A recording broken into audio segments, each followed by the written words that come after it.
Greetings from Washington, D.C. This is Peter Thomas, the General Counsel of NAAOP. There were two very important meetings over the past month. One, of course, was the AOPA National Assembly in San Diego, and the other was a meeting of the External Advisory Panel of the Limb Loss and Limb Preservation Registry.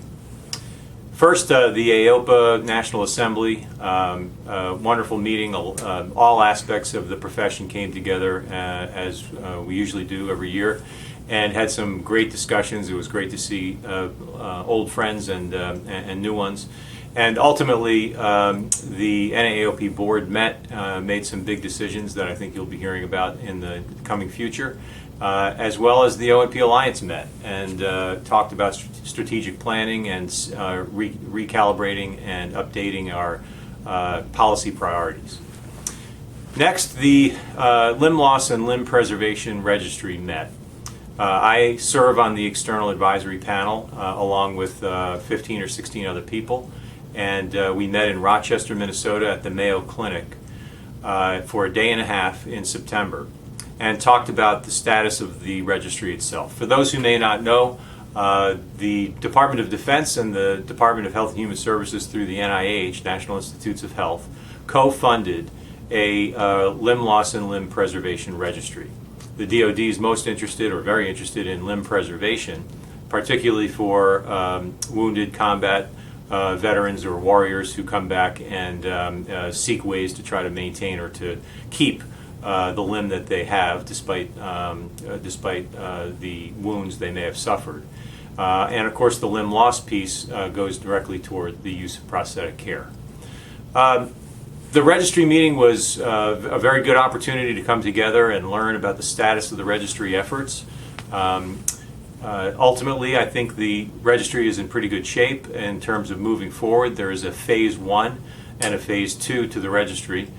Phase 1 is being just about ready to go live and is being conducted with the help of 3 different sites across the United States, where they will collect data and begin amassing a data trove that can be used for all kinds of purposes. I mean, the purpose of a registry is to collect a longitudinal database with as many points of information as possible to really inform a number of factors and objectives.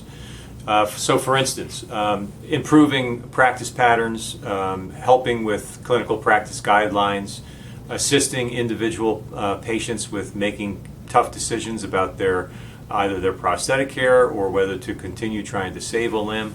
Let me just give you one quick example of where that might come into play. Let's say that you were injured in a motorcycle accident. Your lower limb was badly injured.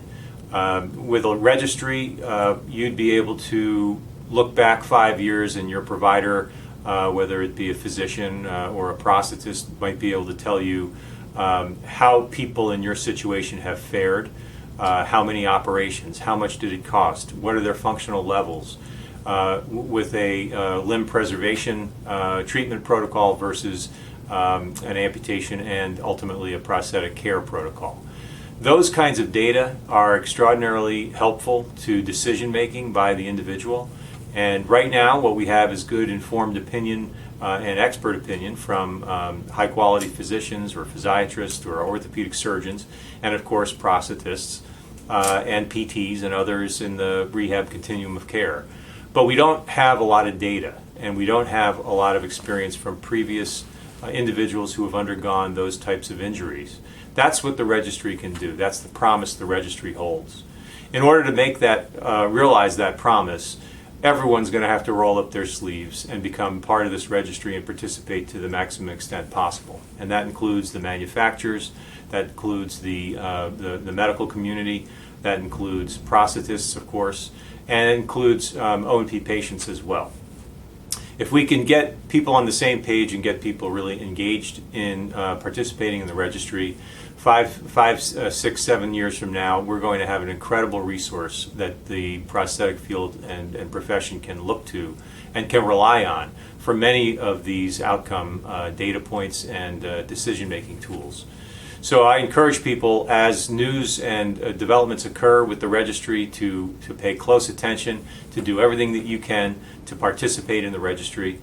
It's not quite ready for prime time yet in terms of the broader engagement from the prosthetic profession, but there will be a time in the not too distant future when you will be called upon to engage with the registry, and NAAOP thoroughly hopes and wishes that you would do so. So more developments as developments occur. Thank you so much.